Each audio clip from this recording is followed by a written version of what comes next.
Good evening, Charlotte here from Enriching Environments, and let me just check my sound before we do anything else.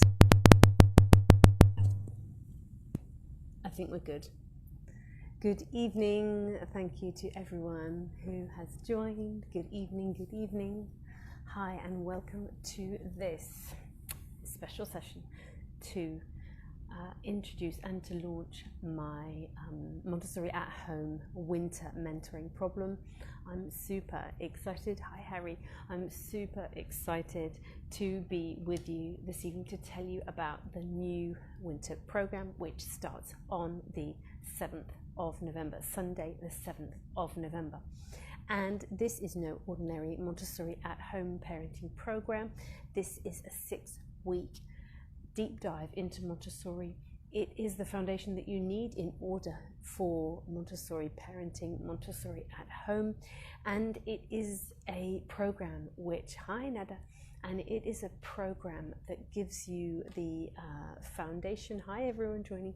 It gives you the foundation of Montessori at home, but this does so in a way that you can deliver this. Hi Stacey, you can deliver this in line with your cultural identity, in line with your core values of your home. I'm not trying to create an identical Montessori environment for you. This program is what gives you the freedom to do Montessori in your way. The basic principles are there: how to set up your environment, how to prepare the environment so it's simple, ordered and accessible, how to allow your child lots and lots of free play, how to start on positive discipline, how to start in using rich language and positive communication. All of these things, and multilingualism. We cover multilingualism if you're in a multilingual family. So this is a program, a 6-week program online, and what I love about it is how it was created is that the pre-recorded videos are actually, let me go through the course itself. So the program itself, it's 6 weeks long. So there's 6 modules, and each week we have a Zoom call together. That's obviously going to be recorded, so if you can't make the time, the timings for it are 12:30 p.m. Gulf Standard Time. So if you're in Dubai, if you're in the Middle East, that might work for you, and that's 8:30 a.m. UK time. So if you're in Europe, that might work, but it's recorded anyway, and it'll be sent to you. It'll be available to you in the members area afterwards anyway, so don't worry if you can't make the time. And so that's every Sunday. We're going to have that weekly call. And then you also have the pre-recorded video. That's between a 15 and 20 minute video of what we're covering in that module. That gives you the explanation of what we're going to be covering that week and the basics of that. Your teaching, your core component of teaching is there in that pre-recorded video. You also will have a downloadable homework pack. And this covers all the main points of the video, and it's got some really fun homework in there, which are journaling prompts. So basically to give us all a reflective practice of what are we looking for? What are we looking to draw out from ourselves in that particular module? What are we ready to shift and see differently in that module? So that's really, really fun to dive into. And then the last piece of it is for each, hi Ivana, for each module you receive this beautifully designed affirmation. You can download it onto your tablet, you can download it onto your phone, you can download it onto your desktop of your computer, your laptop, and also it's printable as well. And so that you can stick it on your fridge or wherever you like, at home or at work or what have you. So that's the last component, and that's for every single module. You get those. You get the 6 weeks, 6 live calls. That's on the Sunday morning, 12:30, also Sunday afternoon, 12:30 p.m. That's in Dubai time.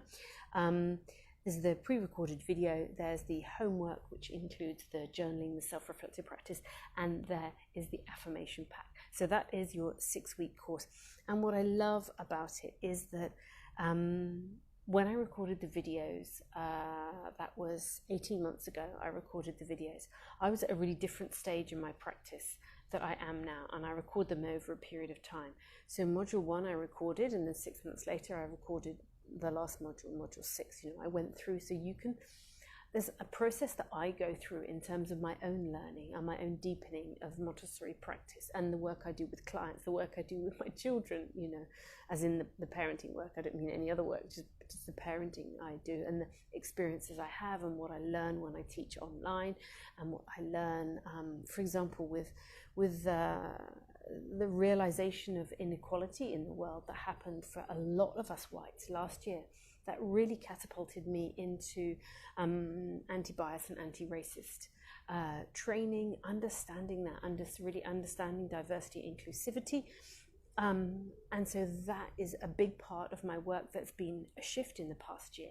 And now you can see that coming through in my work. So you see my process and my understanding and that deepening as you go through this course as well. And obviously with the live course every week, it's centered around the learning of that module, but you can ask me anything. You don't need to hold on to that question till the relevant week, you know, any questions that you have. And then and of course, like everyone and every educator, we're always constantly learning. You know, I am listening to a podcast series at the moment, which is taking me deeper into understanding creativity in the child, you know. So this process of this 6-week course is, you have a chance to develop. You know, every time I teach this, every workshop I do, every client I speak to, and every time I teach this mentoring program, every time I lead, I don't teach anything, every time I guide and lead my students in this mentoring program, there's something else that comes up. There's some other richness that every single person on the course brings. So it's a really, really beautiful course. I would love to have you, if you feel called, if this is your right time to really dive into Montessori at home, Montessori parenting. I'm going to show you how. Let me have a sip of water and then we'll go through the 6 modules and I'll tell you what the framework is.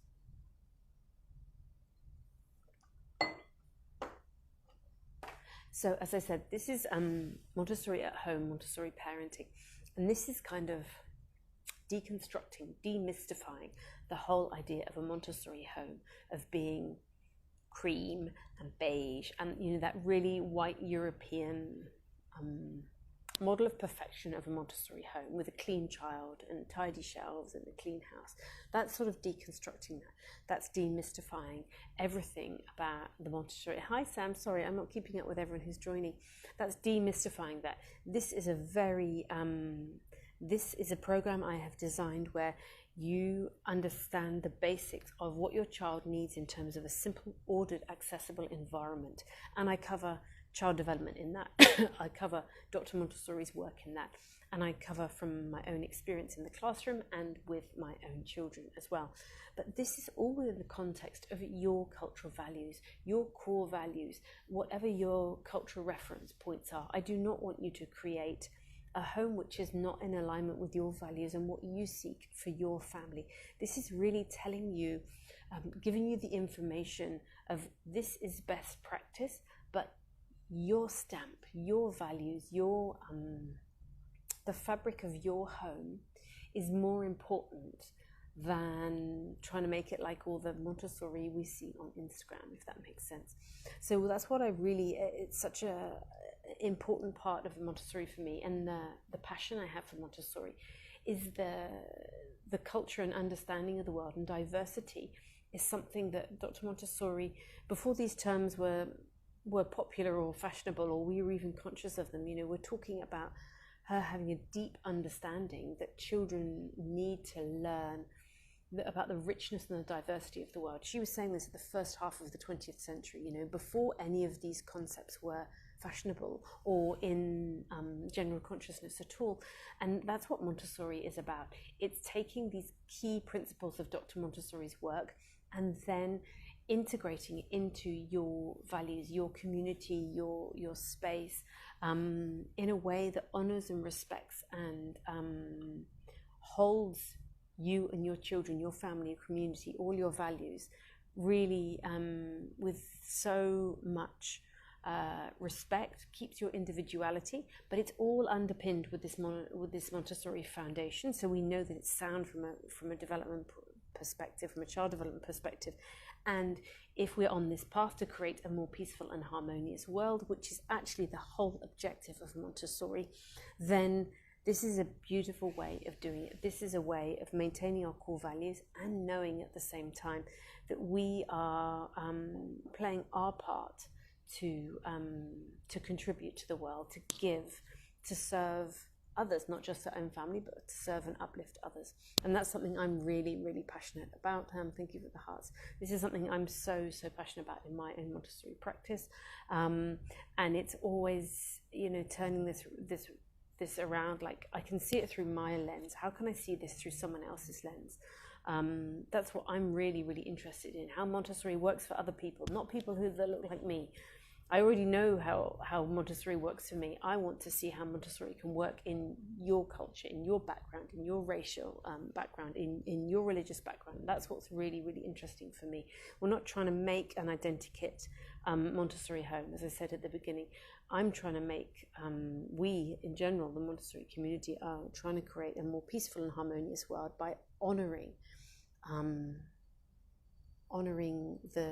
the same qualities we have and honouring our differences at the same time. So let's go. So this is that was a very long-winded way of saying we cover the practical of Montessori, how to create a simple, ordered, accessible environment. We cover the, if you want to call it spiritual or personal development or growth or reflective practice. That happens through the journaling.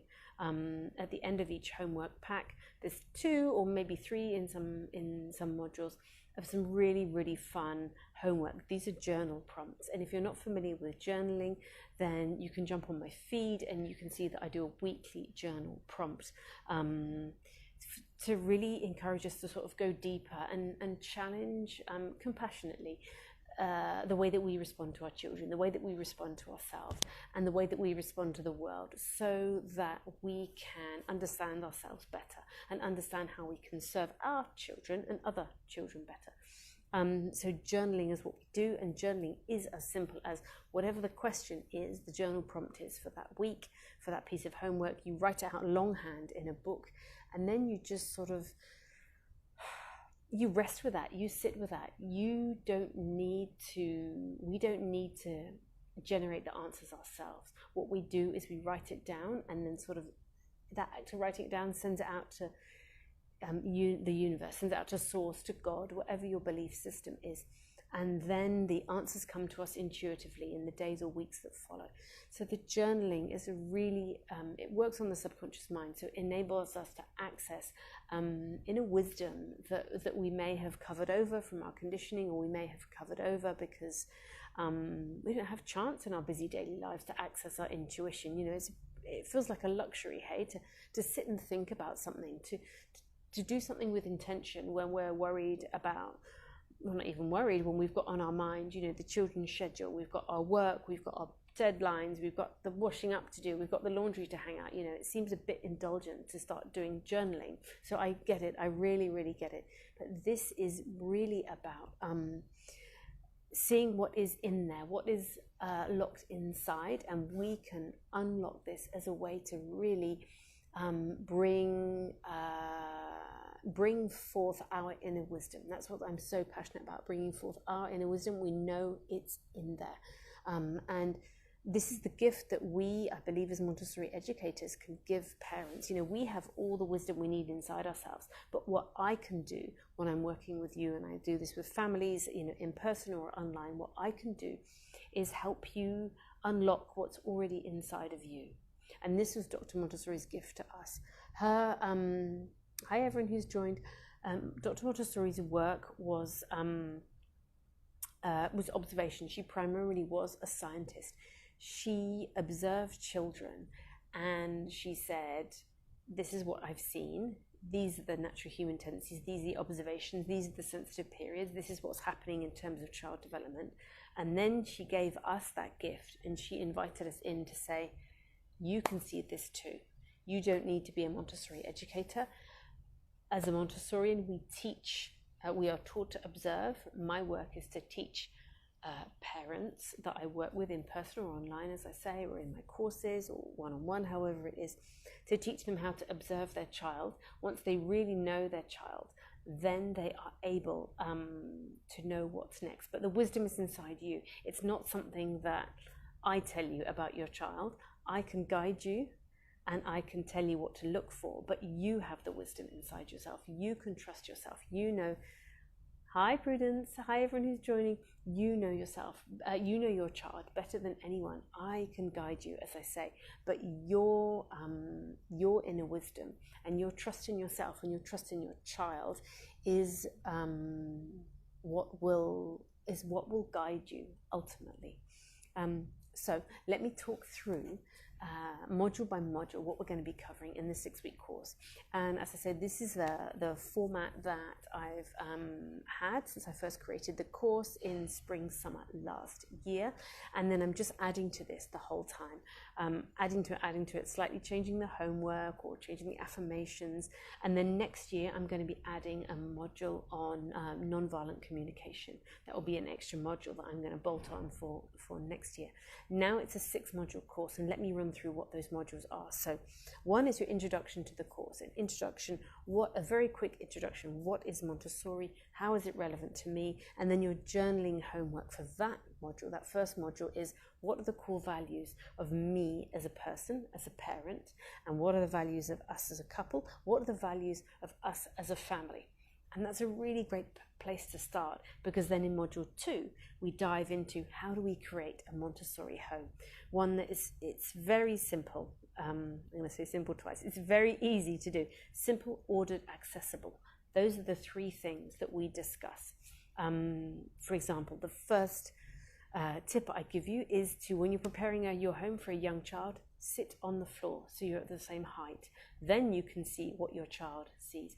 Then you can see what they can reach and what they can't reach. And from that perspective, through the lens of your young child, then we create the environment like that. We don't stay standing and create an environment. We sit on the floor and create the environment. And so that's what we do in module 2.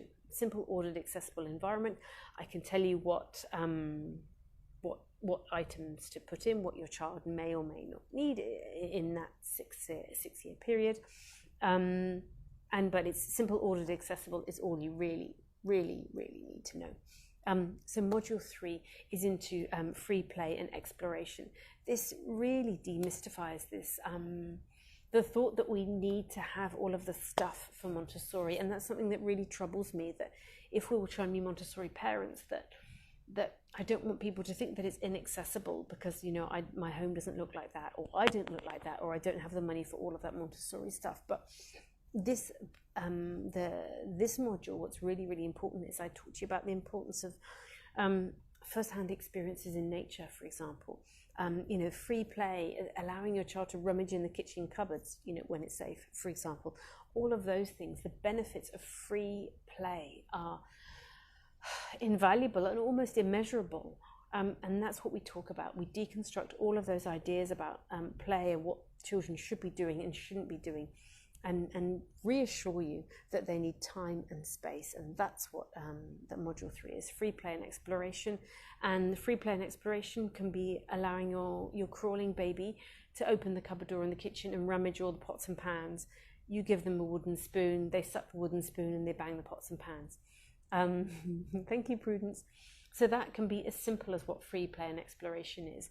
And free play and exploration for a toddler is going and digging in the dirt, you know, and picking up ants. And free play for my 4- and 6-year-old is climbing trees, is testing their body strength, testing their balance, you know, all of those things. So my vision is to make this accessible. I don't want anyone to feel that Montessori isn't for them because it's inaccessible, you know, financially or culturally, because that's really not the case. And I know that Instagram gives us a different image of what Montessori is, you know, with the perfect shelves and the perfect homes. And I don't live in a home like that. I'm not going to turn the camera around, but if you could look at my home, certainly it's simple, ordered, and accessible for my children. They have what they need, they can access what they need, they can cook what they need, and they can prepare what they need, and they can get the clothes that they need, and if they want to put the laundry on and do the washing up, they can do all of those things. But it's not immaculate, it's not cream and beige.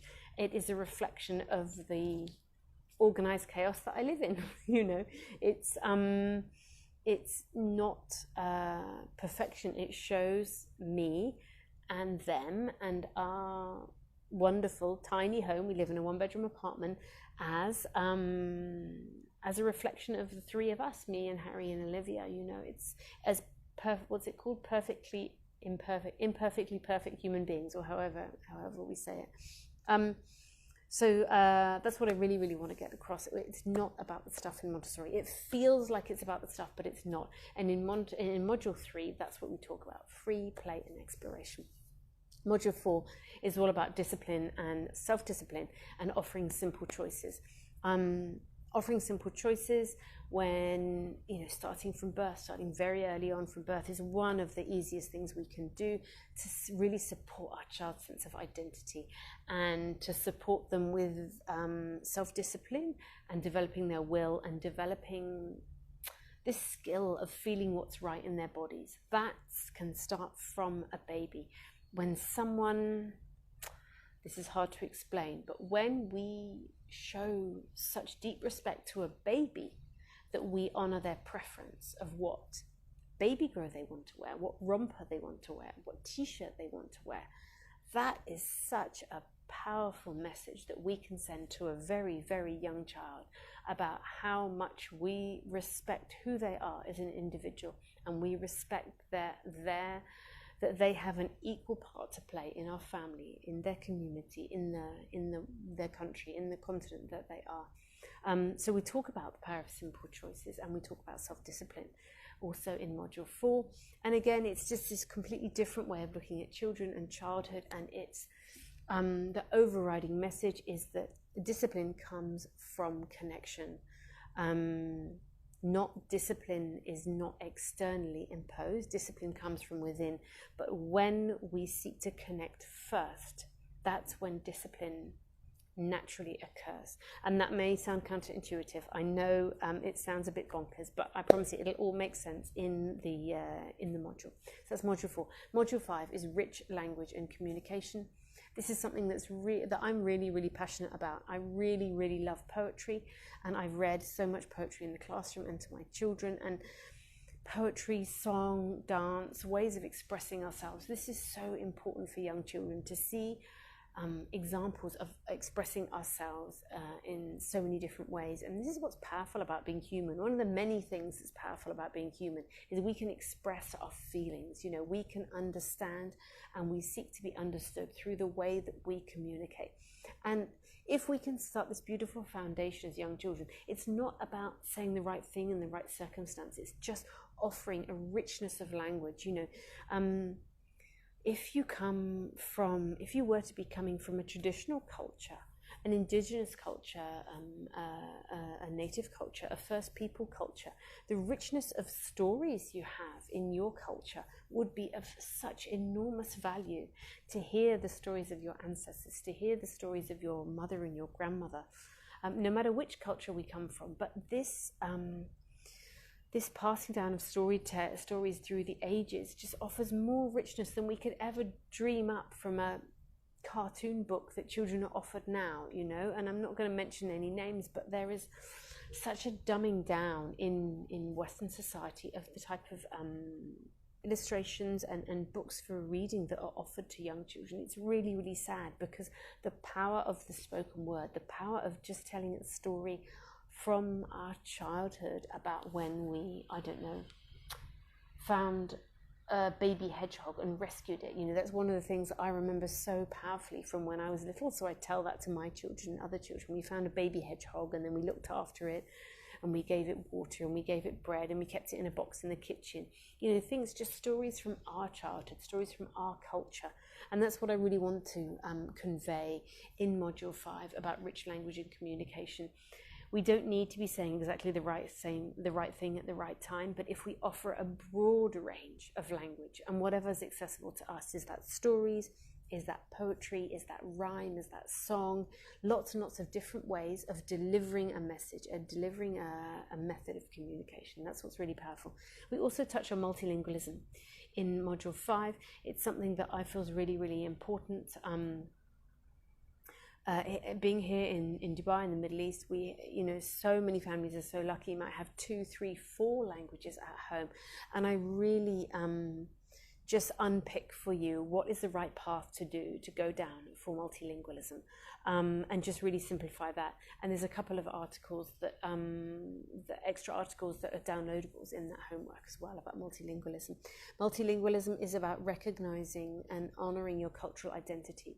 Yes, English may be, it's the language of white dominant culture, dominant society at the moment.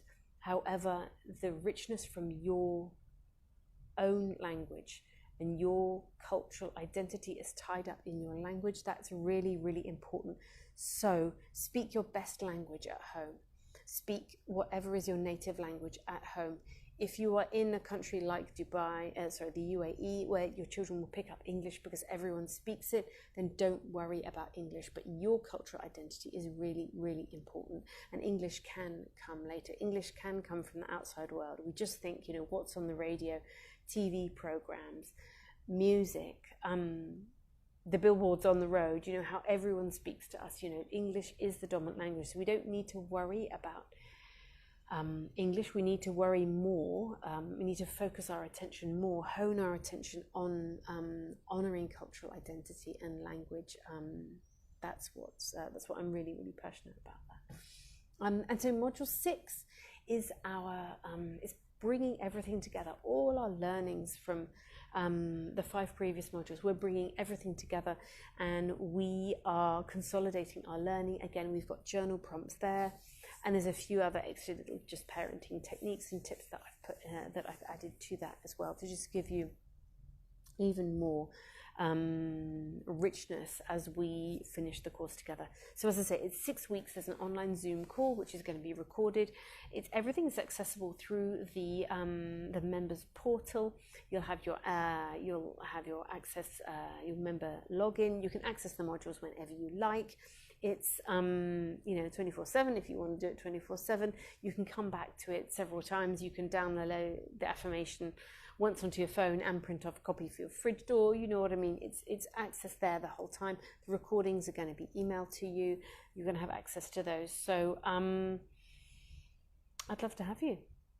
If you feel that now is the time, then do join me. We begin together on the 7th of November. It's a 6-week course, so we finish mid-December. Sunday the 7th of November, and that will be 8:30 UK time, 8:30 AM UK time, 12:30 PM, so around lunchtime here in Dubai, if you'd like to join us for the live course. Everything else is available 24/7 in the members area. Let me have a sip of water. I don't think I need to say anything else. I don't think I want to say anything else. I think that's everything. Thank you for your comments and your hearts, and everyone who's joined. There's some names I don't recognize and some names I do recognize. So that's everything. If you'd like to sign up straight away, then you can go to my link in bio or go to enrichingenvironments.com. In the shop, it is the Introduction to Enriching Environments Winter Mentoring Program. And I'd love to have you. If you have any questions just before you sign up, you can send me a DM here, or you can send an email to sayhello@enrichingenvironments.com. Actually, go into the shop via the link in bio or on my website. There's a little introductory video on there as well, and I'll be posting some snippets from each module on my feed tomorrow as well. So if you have any further questions, don't hesitate. Otherwise, I will see you on Sunday the 7th of November for the first call. If as soon as you sign up, I receive a confirmation email, so I'll welcome you anyway. And I'm always here if you have any questions. Thanks so much for joining me, everyone, this evening, and can't wait to see you in the program. I'll see you on Sunday the 7th of November. Bye-bye. Have a great evening.